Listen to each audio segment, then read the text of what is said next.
మా latest videos కోసం మా ఈ తెలుగు న్యూస్ ఛానల్ సబ్స్క్రైబ్ చేసి గంట సింబల్ యాక్టివేట్ చేసుకోండి. రేపు ఆషాఢ సోమవారం, పంచమి. చాలా మంచి రోజు. కుక్క కనిపిస్తే ఇలా చెయ్యండి చాలు, విపరీతంగా ధనం వచ్చి పడుతుంది. ధన సమస్యలన్నీ పోతాయి. ధనానికి లోటనేదే రాదు. ఎందుకంటే ఈ పంచమి తిథి అంటే సాక్షాత్తు ఆ పరమేశ్వరుని అర్ధాంగి అయిన జగన్మాత పార్వతీదేవికి, అమ్మవారికి ఎంతో ఇష్టమని పురాణాలు చెబుతున్నాయి. అమ్మవారి కరుణా కటాక్షాలు పొందడానికి, జీవితంలో ఉన్న అనేక రకాల కష్టాలను దూరం చేసుకోవడానికి ఈ పంచమి ఎంతగానో ఉపయోగపడుతుంది. సకల చరాచర సృష్టిలోని ప్రాణులన్నీ అమ్మవారికి సమానమే. అయితే ఇంతటి పవిత్రమైన మరియు శక్తివంతమైన ఈ పంచమి రోజున పొద్దున్న నిద్రలేచినప్పటి నుండి రాత్రి 9 గంటల లోపు ఏ సమయంలో అయినా సరే మీకు కుక్క కనిపిస్తే ఒక చిన్న పని చేస్తే చాలు. మీ జీవితంలో ఏళ్ల తరబడి వేధిస్తున్న కష్టాలు అన్నీ తొలగిపోయి, సమస్యలన్నీ పటాపంచలైపోయి, మీరు ఊహించని విధంగా విపరీతంగా ధనం వచ్చి పడుతుంది. అదృష్టం అనేది అనుకోని విధంగా మీ తలుపు తడుతుంది. మీరు ఎంతో కాలంగా ఎదురుచూస్తున్న ఆర్థికాభివృద్ధి ఈ చిన్న పరిహారం ద్వారా మీకు సిద్ధిస్తుంది. మరి ఇంకెందుకు ఆలస్యం? ఈరోజు కుక్క కనిపిస్తే ఏం చేయాలో ఈ వీడియోలో మనం వివరంగా తెలుసుకుందాం. అంతకన్నా ముందు ఒక మంచి కథని విందాం. ఫ్రెండ్స్, అంతకంటే ముందు దయచేసి ఈ వీడియోకి ఒక లైక్ కొట్టి కింద కామెంట్ సెక్షన్లో జై శ్రీరామ్ అని కామెంట్ పెట్టండి. మీ సపోర్ట్ మాకు ఎంతో అవసరం. మీ లైక్ మరియు కామెంట్ మాకు మరింత మంచి సమాచారాన్ని అందించడానికి ప్రోత్సాహాన్ని ఇస్తాయి. పూర్వకాలంలో సువర్ణగిరి అనే ఒక మహారాజ్యాన్ని వీరభద్రుడు అనే మహారాజు పరిపాలిస్తూ ఉండేవాడు. ఆయన కేవలం పాలకుడు మాత్రమే కాదు, ఎంతో ధర్మాత్ముడు, ప్రజల సంక్షేమమే తన ఊపిరిగా భావించే గొప్ప నాయకుడు. వీరభద్రుడికి పరమశివుడంటే అపారమైన భక్తి ప్రపత్తులు ఉండేవి. ఆ భక్తి ఎంత బలమైనదంటే తన కోట ప్రాంగణంలోనే ఎంతో సువిశాలమైన, అద్భుతమైన శిల్పకళతో కూడిన ఒక మహాశివాలయాన్ని నిర్మించాడు. ఆ గుడిలో ప్రతినిత్యం శివునికి అభిషేకాలు, అర్చనలు జరిపించడానికి సదాశివ శాస్త్రి అనే ఒక గొప్ప నిష్ఠాగరిష్ఠుడైన బ్రాహ్మణుణ్ణి ప్రధాన అర్చకుడిగా నియమించాడు. సదాశివ శాస్త్రి ఎంతో భక్తి శ్రద్ధలతో నిరంతరం ఓం నమఃశివాయ అనే పంచాక్షరి మంత్రాన్ని జపిస్తూ ఆ పరమశివుని ధ్యానంలోనే తన జీవితాన్ని గడిపేవాడు. ఆయన దీక్షను, నిస్వార్థ భక్తిని చూసి మురిసిపోయిన వీరభద్ర మహారాజు ఎన్నోసార్లు విలువైన వజ్రవైఢూర్యాలు, బంగారు ఆభరణాలు, భూములు కానుకగా ఇవ్వబోయాడు. కానీ సదాశివ శాస్త్రి వాటిని సున్నితంగా తిరస్కరించి, మహారాజా, నాకు ఈ భౌతిక సంపదలపై ఎలాంటి వ్యామోహం లేదు. నాకు ఆ భోలా శంకరుని పాదసేవ చేసుకునే భాగ్యం ఒక్కటి చాలు అని చిరునవ్వుతో చెప్పేవాడు. తనకున్న కొద్దిపాటి వనరులతోనే ఎంతో ఆనందంగా, తృప్తిగా జీవించేవాడు. ఇలా ప్రశాంతంగా కాలం గడిచిపోతున్న సమయంలో వీరభద్ర మహారాజుకు ఒక శుభవార్త తెలిసింది. ఎన్నో నోములు, వ్రతాలు చేసిన తర్వాత ఆయన భార్య ఒక పండంటి మగబిడ్డకు జన్మనిచ్చింది. ఆ బిడ్డకు విక్రమాదిత్యుడు అని నామకరణం చేశారు. మహారాజు సంతోషానికి అవధులు లేకుండా పోయాయి. రాజ్యమంతా పండుగ వాతావరణం నెలకొంది. విక్రమాదిత్యుడు పెరిగి పెద్దవాడవుతున్న కొద్దీ సకల విద్యాపారంగతుడయ్యాడు. అస్త్రశస్త్ర విద్యలలో సాటిలేని వీరుడిగా ఎదిగాడు. రాజనీతి శాస్త్రంలో నిష్ణాతుడయ్యాడు. విక్రమాదిత్యునికి వివాహ వయసు రాగానే పక్కనే ఉన్న మరో సామ్రాజ్యానికి చెందిన అత్యంత సౌందర్యవతి, సుగుణవతి అయిన చంద్రకళ అనే రాజకుమారితో ఎంతో వైభవంగా వివాహం జరిపించాడు మహారాజు. వివాహ వేడుకలు కన్నుల పండుగగా జరిగాయి. ప్రజలందరూ నూతన వధూవరులను మనసారా ఆశీర్వదించారు. వివాహం జరిగిన కొన్ని రోజుల తర్వాత ఒకరోజు రాత్రి విక్రమాదిత్యుడు, చంద్రకళ తమ శయన మందిరంలో ఉన్నారు. రోజంతా జరిగిన వేడుకల అలసట వల్ల విక్రమాదిత్యుడు పడకపై వాలగానే గాఢ నిద్రలోకి జారికొన్నాడు. కానీ చంద్రకళకు మాత్రం ఆ కొత్త ప్రదేశంలో ఎందుకో నిద్ర పట్టలేదు. ఆమె ఒంటరిన ఆ విశాలమైన గదిలో అటూ ఇటూ నడుస్తూ ఆలోచనల్లో పడింది. అలా నడుస్తున్న ఆమె దృష్టి అకస్మాత్తుగా గది గోడపై అలంకరణ కోసం తగిలించి ఉన్న ఒక అందమైన కత్తిపై పడింది. ఆ కత్తి పిడికి అమర్చిన అరుదైన రత్నాలు, వజ్రాలు వెన్నెల వెలుగులో తలతలలాడుతూ ఆమెను ఆకర్షించాయి. ఉత్సుకత కొద్దీ నెమ్మదిగా ఆ కత్తిని గోడ మీద నుండి తన చేతిలోకి తీసుకుంది. ఆమె దాన్ని అటూ ఇటూ తిప్పి చూస్తున్న సమయంలో కిటికీ గుండా వచ్చిన చంద్రకాంతి ఆ రత్నాలపై పడి ఒక్కసారిగా కళ్ళు చెదిరే మెరుపులు వచ్చాయి. ఆ ఊహించని మెరుపులకు చంద్రకళ తీవ్రంగా భయపడిపోయింది. భయంతో ఆమె చేతులు వణకగా కత్తిని బలంగా విసిరేసింది. దురదృష్టవశాత్తు అత్యంత పదునైన ఆ కత్తి గాలిలో వేగంగా దూసుకు వెళ్లి గాఢనిద్రలో ఉన్న విక్రమాదిత్యుని మెడపై సూటిగా పడింది. రెప్పపాటు వ్యవధిలో యువరాజు మెడ తెగిపోయి ప్రాణాలు గాలిలో కలిసిపోయాయి. రక్తపు మడుగులో నిర్జీవంగా పడి ఉన్న తన భర్తను చూసిన చంద్రకళ గుండె పగిలినంత పనయింది. తన చేతుల మీదుగాని తన అనాలోచిత చర్య వల్లే తన భర్త మరణించాడు అనే వాస్తవం ఆమెను ఉక్కిరిబిక్కిరి చేసింది. ఒక పక్క భర్త మరణించిన శోకం, మరో పక్క తాను చేసిన ఈ ఘోర అపరాధం గురించి తెలిస్తే మహారాజు తనకు ఖచ్చితంగా కఠినమైన మరణశిక్ష విధిస్తాడని భయం ఆమెను వణికించింది. ప్రాణభయంతో ఆమె ఒక కఠోరమైన నిర్ణయం తీసుకుంది. ఎట్టి పరిస్థితుల్లోనూ నిజం ఎవ్వరికీ తెలియకూడదు అని నిశ్చయించుకుంది. మరునాడు వేకువజామునే తన తప్పును కప్పిపుచ్చుకునేందుకు చంద్రకళ గట్టిగా రోదించడం మొదలుపెట్టింది. అయ్యో, నా భర్తను ఎవరో దుండకలు చంపేశారు, కాపాడండి, రండి అంటూ గుండెలు బాదుకుంటూ కేకలు వేసింది. ఆ ఆర్తనాదాలు విన్న వెంటనే వీరభద్ర మహారాజు, భటులు, రాజకుటుంబీకులు అందరూ హుటాహుటిన అక్కడికి చేరుకున్నారు.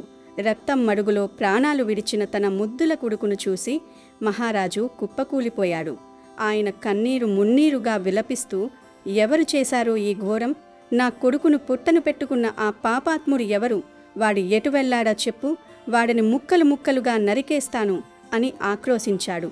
అప్పుడు చంద్రకళ వణుకుతున్న గొంతుతో కన్నీరు నటిస్తూ, మహారాజా, నా భర్తను చంపిన వాడి ముఖం నేను సరిగ్గా చూడలేదు. కాని వాడు చీకట్లో తప్పించుకుంటూ నేరుగా మన కోటలోని శివాలయంలోకి పరిగెట్టడం మాత్రం నేను స్పష్టంగా చూశాను అని అబద్ధం చెప్పింది. ఆ మాట వినగానే మహారాజు కళ్ళలో కోపం కట్టలు తెంచుకుంది. వెంటనే తన సైనికులతో కలిసి కత్తులు దూసుకుని శివాలయం వైపు దూసుకు వెళ్లాడు. కాని అక్కడ వారికి ఎవరూ కనిపించలేదు. గర్భగుడిలో సదాశివశాస్త్రి మాత్రమే కళ్ళు మూసుకుని శివధ్యానంలో లీనమై ఉన్నాడు. ఎంత వెతికినా అక్కడ మరెవరూ లేకపోవడంతో సైనికులు వెంటనే ఆ బ్రాహ్మణుణ్ణి బంధించి మహారాజు ముందు నిలబెట్టారు. అంతఃపురంలోకి చొరబడి, నా కొడుకును చంపింది నువ్వే కదా, ఎందుకు చేశావు ఈ దారుణం అని గర్జించాడు మహారాజు.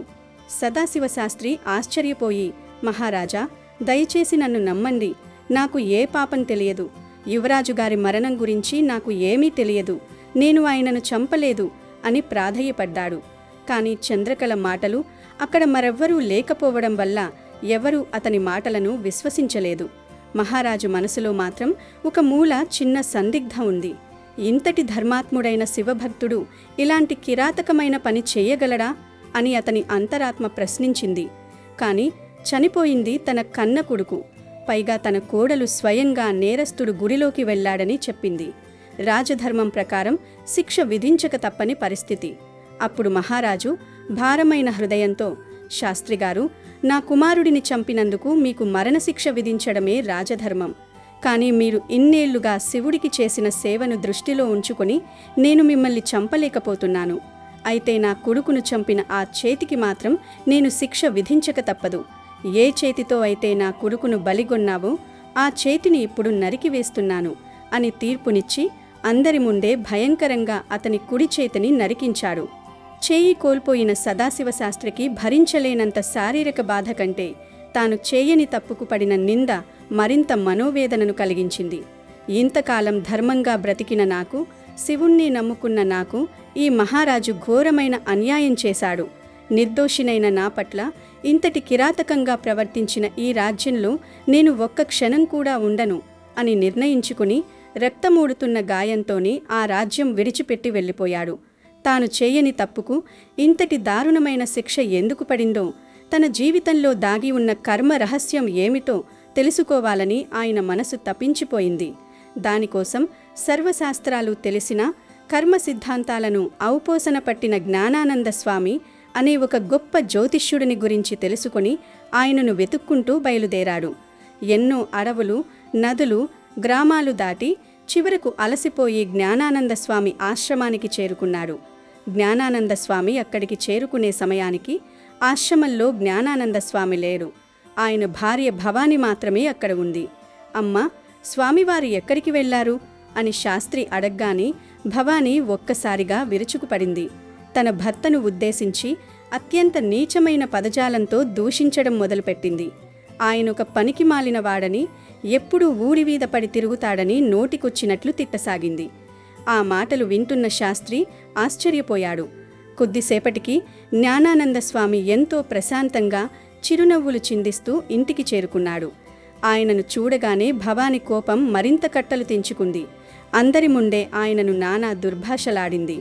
కాని జ్ఞానానంద స్వామి ముఖంలో ఏమాత్రం కోపం కానీ చిరాకు కానీ లేదు. ఆ మాటలను ఏమాత్రం పట్టించుకోకుండా ఒక చిన్న నవ్వు నవ్వి అక్కడి నుండి లోపలికి వెళ్ళిపోయాడు. దాని తర్వాత శాస్త్రిని పిలిచి ఎంతో ఆప్యాయంగా, నాయనా, ఎక్కడి నుండి వస్తున్నావు? నీ సమస్య ఏమిటి? ఏం తెలుసుకోవాలని ఇంత దూరం వచ్చావు అని అడిగాడు. అప్పుడు శాస్త్రి దండం పెట్టి, స్వామి, నా జీవితంలో జరిగిన ఒక ఘోరమైన అన్యాయం గురించి తెలుసుకుందామని ఇక్కడికి వచ్చాను. కానీ అంతకంటే ముందు నాకొక సందేహం కలుగుతోంది. మీ భార్య మీ పట్ల అంత కఠినంగా, అంత అల్పంగా మాట్లాడుతూ అకారణంగా నిందిస్తున్నా మీరు ఏమాత్రం చలించకుండా ఒక చిరునవ్వుతో ఎలా భరించగలుగుతున్నారు? మీకు ఎందుకు ఇలాంటి పరిస్థితి ఎదురైంది అని అడిగాడు. దానికి జ్ఞానానంద స్వామి ప్రశాంతంగా నవ్వి ఇలా చెప్పాడు, నాయనా, ఆమె నన్ను తిడుతోందని నేను బాధపడడం లేదు. వాస్తవానికి ఈ లోకంలో మనకు ఎదురయ్యే ప్రతి సంబంధం, ప్రతి సంఘటన మనం గత జన్మల్లా చేసిన కర్మఫలమే. మంచి చేసినా చెడు చేసినా దాన్ని మనం అనుభవించక తప్పదు. ఇప్పుడు ఆమె నన్ను దూషించడం అనేది నేను గత జన్మలో చేసిన కర్మఫలం. దానిని నేనిప్పుడు సంతోషంగా ఏ ఎదిరింపు లేకుండా అనుభవిస్తున్నాను. ఈ కర్మ రుణం తీర్చుకునే వరకు నాకు వేరే మార్గం లేదు. అప్పుడు శాస్త్రి ఆసక్తిగా, స్వామి, మీరు గత జన్మలో చేసిన ఆ కర్మ ఏమిటి? దయచేసి వివరించండి అని అడిగాడు.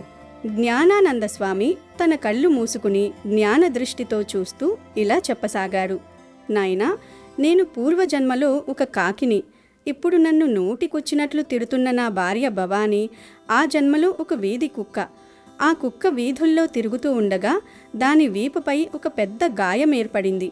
రోజులు గడిచే కొద్దీ ఆ గాయం మానకపోగా మరింత పెద్దదవసాగింది.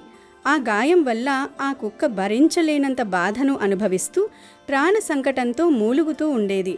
ఆ సమయంలో కాకి రూపంలో ఉన్న నేను ఆ కుక్క వీపుపై వాలి ఆ పుండును నా ముక్కుతో పొడుచుకుని తింటూ ఉండేవాడిని.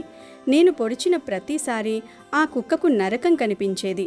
అలా ఒకరోజు నేను నా ముక్కుతో ఆ పుండును బలంగా పొడుస్తున్న సమయంలో నా ముక్కు సూటిగా వెళ్ళి ఆ కుక్క వెన్నెముకకు గుచ్చుకుని గట్టిగా ఇరుక్కుపోయింది. దాంతో ఆ కుక్కకు ప్రాణం పోయినంత భయంకరమైన నొప్పి కలిగి గట్టిగా అరుస్తూ పిచ్చి పట్టినట్లు పరుగులు తీయడం మొదలుపెట్టింది.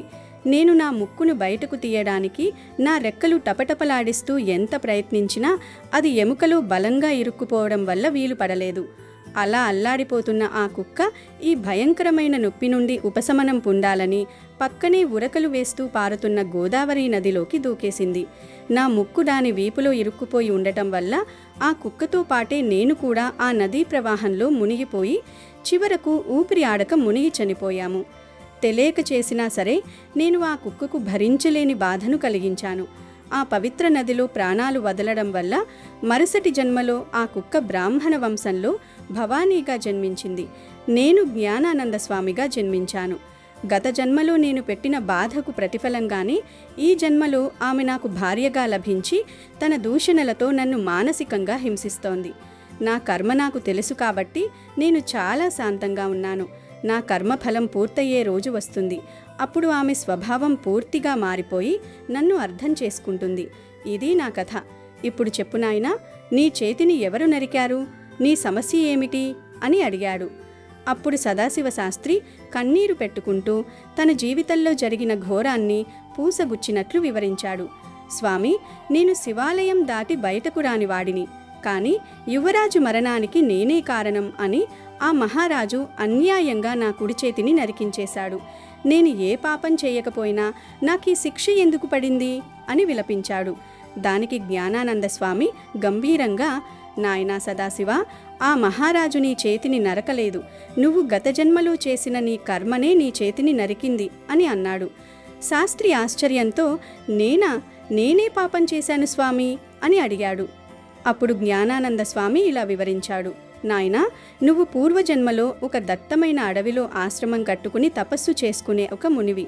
ఇప్పుడున్న ఆ రాజకుమారి చంద్రకళ గత జన్మలో ఒక సాధువైన ఆవు. యువరాజు విక్రమాదిత్యుడు గత జన్మలో అత్యంత క్రూరుడైన ఒక కసాయివాడు.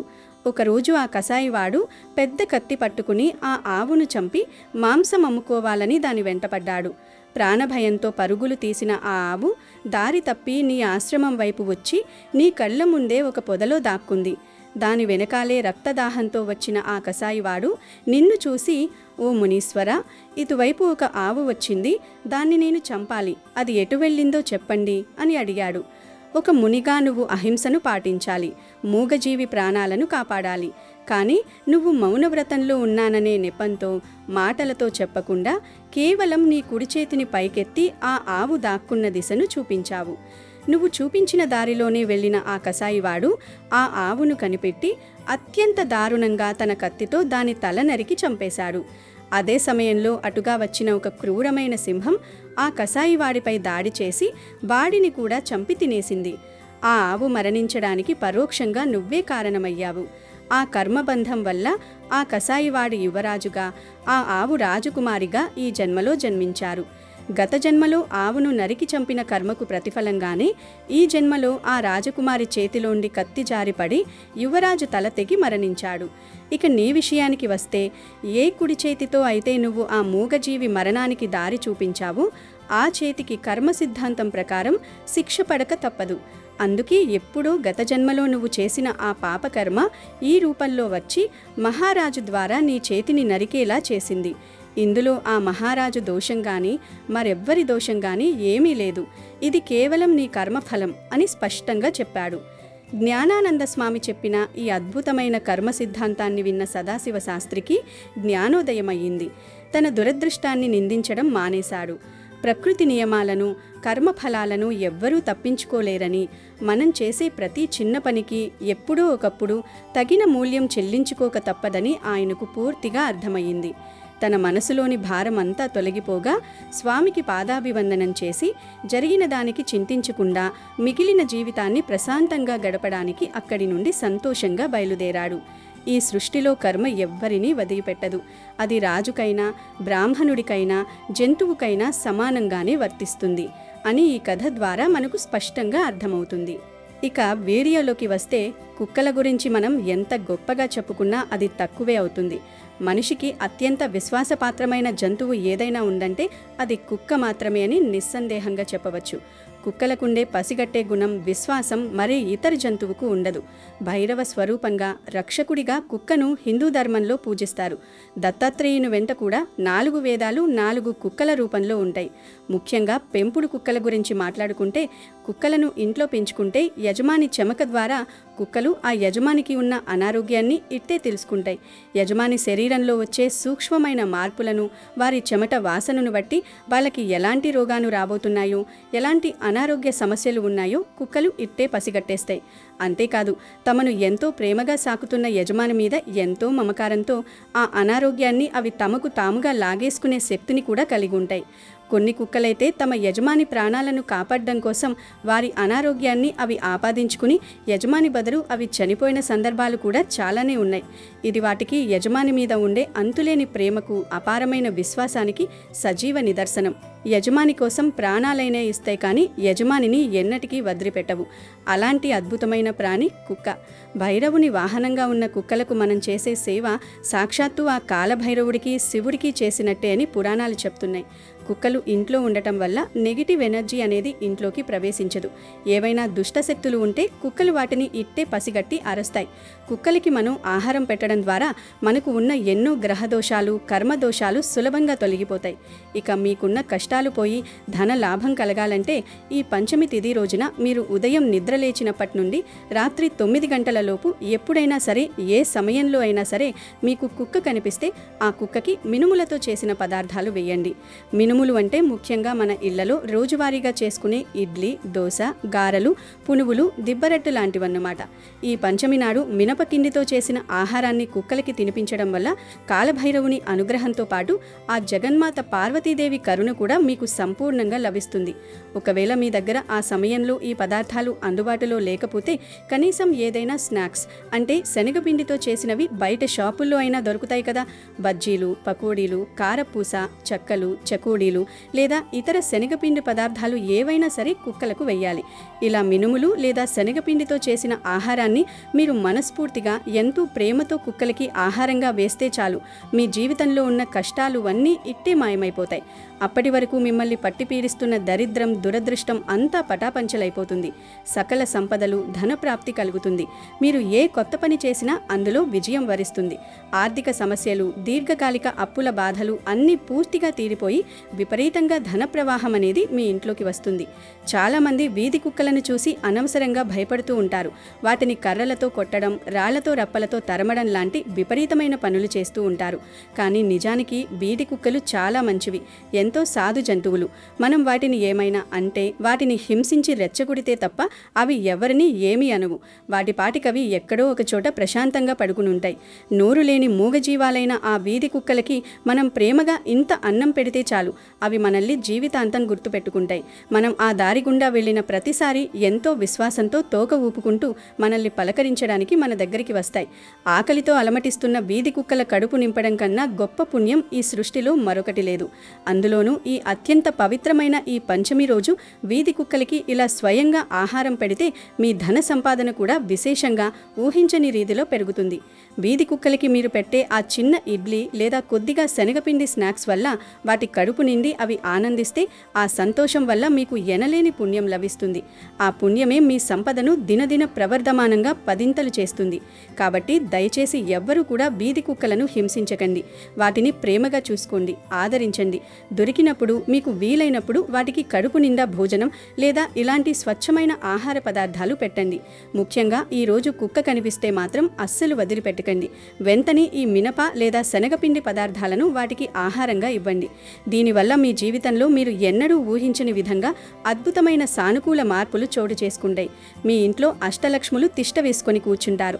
కష్టాలు, కన్నీళ్లు ఏమాత్రం లేని అత్యంత ఆనందకరమైన సుఖ సంతోషాలతో కూడిన జీవితం మీ సొంతమవుతుంది. మూగ ప్రాణులను ప్రేమగా చూసుకునే వారిపై భగవంతుని ఆశీస్సులు ఎప్పుడూ కురుస్తూనే ఉంటాయి.